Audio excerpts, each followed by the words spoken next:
Hey, it's Mike here, and today my response to What I've Learned's video titled Protein is Not Protein. It's approaching 1 million views, and it's really all about how animal protein is superior and plant protein is inferior. For example, did you know that 30 grams of protein from one food could build less muscle than 30 grams of protein from another food? I know it sounds like the same old meat lovers hit single, but 2022 claims call for 2022 responses. Throughout the video, he relies on reductionist views of protein and protein scoring and misuse or out of context figures, as well as some industry-funded research, as usual, to make his meat case. And I'm sure he actually has a case full of meat somewhere, because I've had to debunk several of his videos now, from defending the carcinogenic nature of red and processed meats to why plants won't help the environment. I can't believe I'm defending this in 2022, but let's just go. But first, if you have any interest in going on a vegan trip with me sometime later this year or in 2023, fill out the survey below, because I would love to know where you guys would want to go, or if a trip that is organized is possible. We can eat a bunch of good food and hang out, see the world. And anyway, fantasy over, back to protein. I need to start by hitting one of his opening claims, setting the stage for why actually most people in the US even need to be eating more protein than they are. Data from NHANES suggests that 40% of Americans aren't even hitting their minimum protein requirements. My BS radar is screaming right now. Think R2-D2 shouting literally into your ear. There's no way that the average person in the US is not getting enough protein. He links to this 430-page government document, which I scanned for all instances of protein, and I'm about 99% sure that this is the stat he was referring to. Saying across all ages and genders, nearly 60% of the US population meets the protein foods intake recommendation, meaning 40% don't. Out of context, it kind of seems to support what he says. But context matters. The problem is that stat is not for getting enough grams of protein in a day. That is for getting enough servings of the protein group as a food group. And that group can be misleading because it does not include a bunch of high protein foods. Heck, he's talking about dairy protein later in this video. It doesn't even contain dairy. It doesn't contain any legumes except soy. It doesn't include whole grains. So you could actually pound down 200 grams of pea protein and have zero protein foods. And for a more practical view, here's what a meal that has about 700 calories based in brown rice and black beans looks like. Very simple, and bam, it's pretty well on your way to getting all of the essential amino acids. But that wouldn't count at all. But I kid you not, in the very next sentence of that government document, quote, although some groups in the US population do not consume recommended amounts from the protein foods group, intakes of protein as grams per day are adequate across the population, and protein is not a shortfall nutrient. I repeat, not a shortfall nutrient. That's a quote from the document he must have just cited, but not read. Anyway, how much are people in the US actually eating? Well, in terms of averages, we're talking about 102 grams of protein for men per day. That's 182% of actual average needs. And then for women, they're eating 70 grams a day, which is about 150% of their needs. This overconsumption is likely why every well-used urinal you might see at a stadium is coated in this uric scale. That is just excess protein being peed out. But the point here is he's framing a problem that just doesn't actually exist. It kind of reminds me of those crappy startups that you know are gonna fail. Like, oh, are you tired of holding your phone up to your head? Now introducing phone head Velcro strap. It looks so stylish. But in this case, again, the product he's selling is a low-carb, high-meat diet. And let's get on to the next, which is protein quality, really the crux of his whole argument. Here he is. Or in a person who requires a minimum of 50 grams of protein a day for healthy body function, 50 grams of protein from this would not actually meet their protein needs. Did you hear that, lentivores who just mono-meal lentils? You're gonna die. No, obviously, people do not eat that way. We'll get into how people actually eat in a second, but here he is. Okay, so how can 30 grams of protein not be 30 grams of protein? Well, we absorb and utilize certain proteins better than others. Sounds worrisome. What he's doing is gearing up to talk about the protein scoring system Diaz, not Cameron Diaz, but digestible, indispensable amino acid score, which has a ton of practical problems, which we'll cover in detail in a second, but here he is again. There's a scoring system called DIAS, recognized by the FAO, that tells you the quality of a protein. Animal proteins like cow's milk, boiled eggs, beef, and chicken breast are all considered high quality proteins because they are very digestible and have high amounts of all the essential amino acids. Plant protein powders like soy or pea are of a lower rank but are still good quality proteins. Another good rank protein is baked chickpeas. However, many plant proteins, for example rice, lentils, peanuts, almonds, and wheat, are all considered poor quality proteins. We're going to get into why DS is trash, but first it is a score that is not just based off the amino acid profile of essential amino acids, but also the digestibility as is generally measured in animal models like pigs, where they'll poke a hole in the side of the pig to get a protein measurement before the large intestine, which is supposed to be more accurate. It was really made in the context of looking at starving nations trying to find a silver bullet protein that you can just drop in and meet all essential amino acids. But the results of applying it to whole diets, in particular plant-based diets, are atrocious. We have to look to this 2021 paper that highlighted some of these limitations. The digestibility figures come from animal models, which is problematic for several reasons. Oftentimes they're feeding raw or dry foods inappropriately to these animals. The results of digestibility depend on the size of the animal. Larger animals have higher digestibility. And if the animal is being overfed, which they often are, then the score will be lower. And from this paper, in the vast majority of figures that they have not prepared these samples in the way that humans would eat them. So really they're saying they need new data entirely for human consumption figures. This next one's pretty complicated, but it's essentially about the amount of protein that is estimated based off nitrogen samples that they use for food, and how they've been using a constant that is really more based off animal proteins, nitrogen content, and that can underestimate the amount of protein that's actually in plant foods, overestimate animal foods. The true protein percentage can be different for different proteins based off their structure, or animals having extra random nitrogen in weird animal parts, in animal compounds. So plants generally actually have a higher percentage of true protein. That can often be around 20%, which is a factor of 5 when they're usually using that animal factor of 6.25. You can pause to read this here, but essentially foods like almonds are being underestimated by up to 17% in terms of protein. And the third point is really that DS is a reductionistic way that doesn't look at whole diets on several fronts. First of which, just eating other foods like fat in many cases can slow down protein absorption and make it more digestible. Phytate is responsible for lower protein digestibility, but use enzymes to degrade it, and fava bean protein becomes quickly 100% soluble. The onion family, which we cook like everything in, has enzymes to degrade phytate, and they work so well that cooking beans and grains with them massively increases mineral absorption. And look into fish feed, another example. Garlic alone increased protein digestibility by 15%.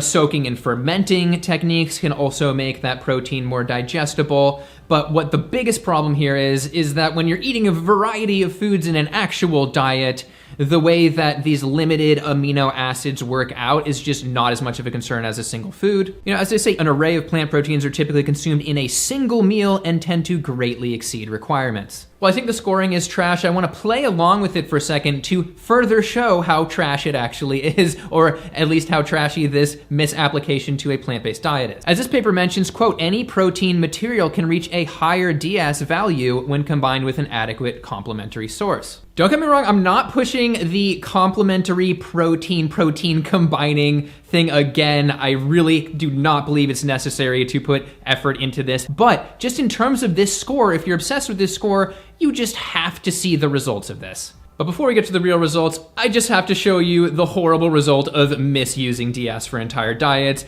in his quote here. 50 grams of protein per day is the minimum protein requirement for adults. And if you look here, most of these 103 countries get most of their protein from plants, and they're hitting their 50 grams a day just fine. But plant proteins aren't digested as well. So if you incorporate the digestibility of the proteins, far more countries are just under the 50 gram requirement. Now, if you account for the fact that many plant proteins don't provide enough of one or more of the essential amino acids, and therefore that protein can't be fully utilized, then it turns out that none of these 103 countries are hitting the 50-gram protein requirement. Justin, nearly half of the countries on planet Earth have died of protein deficiency. The protein deficiency wings in the hospitals are officially overrun. No. Yes, the paper he cited claims that by the time you get to chart C, where DS is fully taken into account, you've lost 30% of the protein that is eaten. I have to start by saying this was funded by the dairy industry, likely to sell their foods to developing countries. The paper says they use 70% for mostly plant-based countries because, according to them, the DS total score of a fully plant-based diet would be 0.6. This is a horrible manipulation because he took it from this other paper that simply listed single plant foods and averaged them out to be 0.6, and only a few foods anyway. We'll get to why that is fallacious, but first I just have to mention that that paper that was cited is pretty much an animal science paper through and through, and it is authored by Ertl et al., which just makes me think if Squirtle de-evolved, it would be Ertl. Oh my god, Squirtle is de-evolving? Ertl! It's Ertl, the crap-shaped animal sciences researcher. But back to why that 60% is fallacious. Again, when you combine these different foods, think about my burrito earlier, in a way that normal diets actually do, the DS score goes up, often dramatically. What I've learned, dude knows that, and here he is talking about it. Also, eating lentils with your millet will improve the protein quality of the millet. But of course, he can't just say something is good about plants, so he goes back to the dairy-funded study and uses their fallacious scoring chart that we just debunked. As the percentage of plant protein in the diet goes up, the overall protein quality of the diet goes down. The score goes up easily with a ton of plant foods. From this paper, common combinations vegans eat get blam up around 90 to 100 score over and over again. Wheat isn't 100%, but add potatoes, and together they are gnocchi 100%. Corn sucks. Have corn with beans and potatoes, and the score is 100%. Basically, add potatoes to anything, you get 100%. But what this chart generally shows is that as soon as you mix foods that we normally mix, it is generally 90-ish to 100%. The concern goes out the window. So back to this chart, no, all 100 plus of these countries are not failing to meet their protein needs. The author just didn't appear to understand how DS would actually work with diets. And it seems like civilizations around the world have this figured out naturally with the diet they've chosen. I mean, Ethiopia might be on that list. If you've had Ethiopian food, a lot of times it's that teff injera with some type of lentils and looking to a meal based around that. Blam, hitting amino acids really well. The DS score of that would be high. So in the few countries that are actually not getting enough protein, it's not that you need to add animal protein, it's that you would just need to add some plant protein, and you really don't want to add animal protein because, as this UN paper mentions, we already feed about half of humanity's crops to animals, so in terms of food security, really bad idea to try and do more of that. But scores aside, and since he's about to get into muscle anyway, we have to ask a pretty telling question here. Do populations actually see a difference in muscle mass with plant versus animal protein? Well, to this study of thousands of people, no, it is the amount, not the type in terms of animal or plant protein that determines muscle mass in real people. I also have to mention another figure that goes against a lot of his claims here, and that is that vegans happen to have higher levels of free blood protein, and the reason that that is likely occurring is because inflammation eats up these proteins by creating C-reactive protein. Vegans have lower levels of that inflammatory marker, C-reactive protein, so even if you were to somehow absorb more protein, it doesn't mean you're gonna end up using it for muscle. You can end up using it for all the inflammation you caused by eating all the animal protein. You get it. Anyway, moving on. Say you're trying to gain muscle in the gym. Both leucine and essential amino acid content are important for that. To match the leucine content and essential amino acid content of 25 grams of whey protein, you need 40 grams of soy protein or 38 grams of pea protein.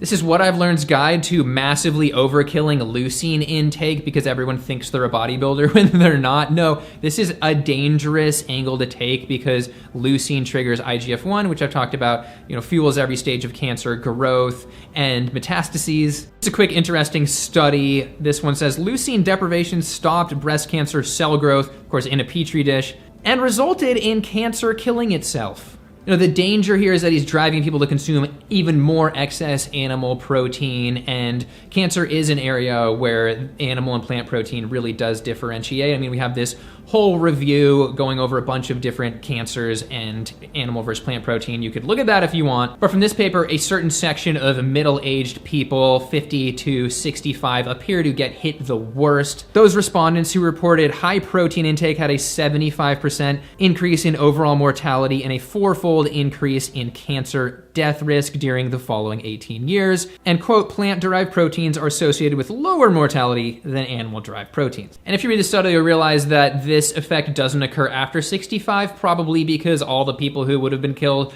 already died. And they highlight the stepwise connection between IGF-1 and these cancer issues. And they even go a step further. It's really effed up, but they did a mouse study in this one where they basically took mice with cancer and then they put them on a high or low protein diet, high leucine diet or not. And quote, at day 39, the mean tumor size was 78% larger in the high compared to low protein group.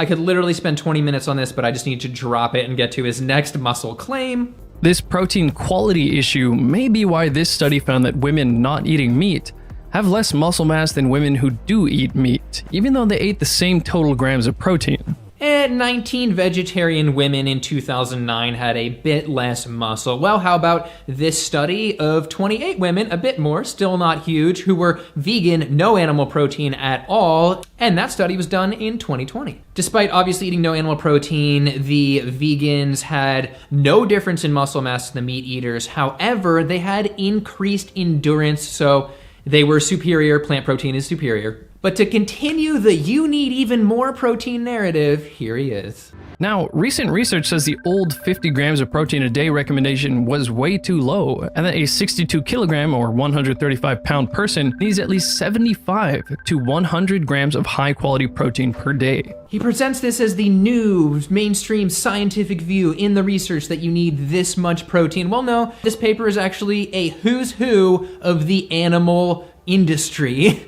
Beef, eggs, dairy, boom, they got it all in there. It's essentially a marketing piece that's purposely open access to scare people into thinking they need more animal protein. But with this scale, he envisions a horrible scenario where vegans, minus all that digestibility, are like abysmally low in protein to an unknown amount. But I'm 180 pounds at the normal protein requirement. I need 65 grams a day. Clocking what I tend to eat down to even just 2,000 calories a day, which is less than I eat, you can see I'm just blasting past that protein requirement, about 200% or more for every essential amino acid. It's okay. And anecdotally, I don't focus on protein at all, pretty much, and I don't feel like I look emaciated. And I have to mention that this is how vegans are recommended to eat across the board. These plates of food have legumes and whole grains and proteins and on and on. But he wants to make the case next that eating plant-based protein stunts growth. Another March 2021 study looking at 187 Polish children found that children not eating meat, a high-quality protein,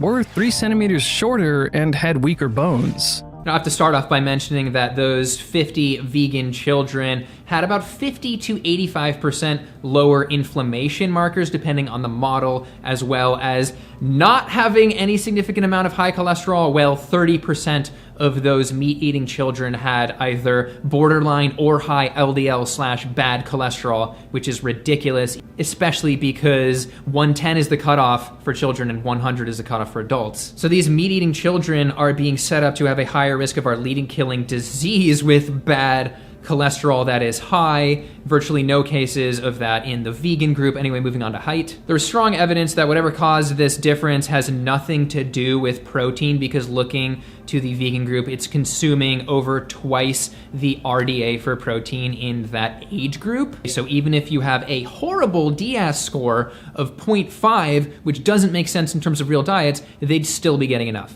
However, that meat-eating group is eating 3 times the normal amount of protein, as well as, of course, other animal compounds, which leads me to think that some of this difference might be hormone-driven. The height differences could reflect an accelerated puberty timeline from this study, Looking at 3,000 girls eating a high meat diet at the age of 7 results in a 75% increased likelihood of having their first period at 12 years or younger. Now, this study corroborates that higher red meat consumption is associated with an earlier first period. And as this 2020 paper mentions, earlier puberty actually shifts the growth chart left, later shifts it to the right. In the 5 to 10 year age segment here, there is already a notable difference here by age 10, about a 10 centimeter difference for early versus late bloomers. Ironically, the early bloomers end up at a smaller total height when the late bloomers end up normal. And early puberty is not good in terms of disease risk down the line. From this study, we're talking about an increased risk of breast and endometrial cancer, as well as obesity. And completely anecdotal, I remember growing up in Iowa playing sports like baseball, and by age 15, these meat-loving Iowans were already looking like 20-year-old men, and here I was,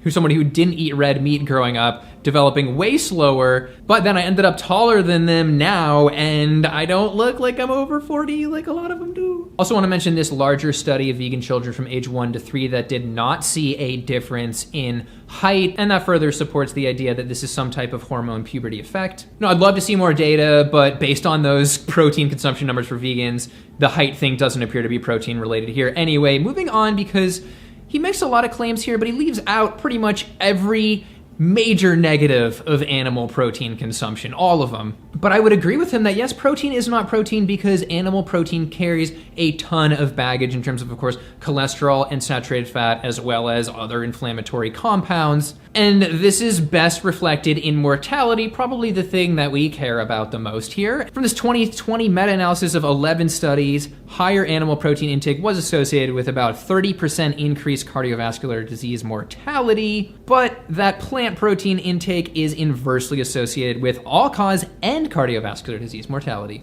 And echoed again in this study, more plant protein meant less all-cause mortality, 3% energy replacement, 5% lower death from all causes. So no, protein is not protein. Animal protein kills you better. And I also have to mention that he's pushing a narrative of, again, high meat, low carb diets, which are also associated with increased all-cause mortality from various meta-analyses, about 30% increased risk. And in terms of COVID, comparing a loosely plant-based diet to a low-carb diet, the low-carb diet had 4 times the risk of moderate to severe COVID cases. I've already talked about the cancer connection, but I have to mention the autoimmunity connection because, again, he's recommending eating mammal proteins. They're similar to our own. One, dairy, that he pushed earlier in terms of those cornflakes getting more protein availability, is highly cross-reactive in the process called molecular mimicry, where your body essentially mistakes those proteins in your body that are similar to those foreign proteins. Cow's milk is implicated in autoimmune diseases such as MS and type 1 diabetes, I would argue,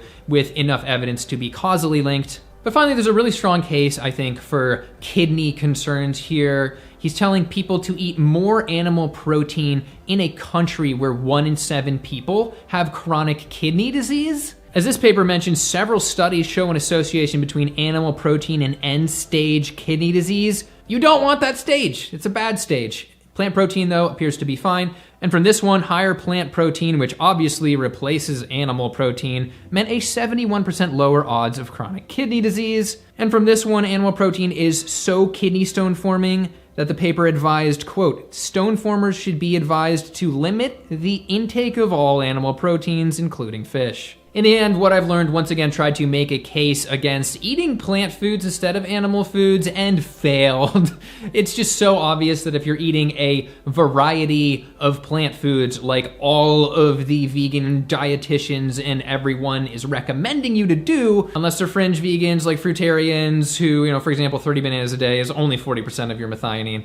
Not a good idea, not a normal diet. But for everybody else, just like including legumes and potatoes, as you saw, just makes it not a concern at all. And to really sum up, no, 40% of people in the US are not lacking protein. That is just such a classic, what I've learned example of just twisting the data. And DS score sucks, has so many limitations, does not apply to real diets. When we're over consuming protein by 150 to 180%, we don't need to be adopting this animal ag marketing requirement for protein he's trying to push. Finally, this low-carb, high-meat way of eating is associated with increased all-cause mortality. This higher animal protein means more cardiovascular mortality. We're looking at cancer risk in several ways, in several scenarios, the kidney disease risk, the autoimmune disease risk.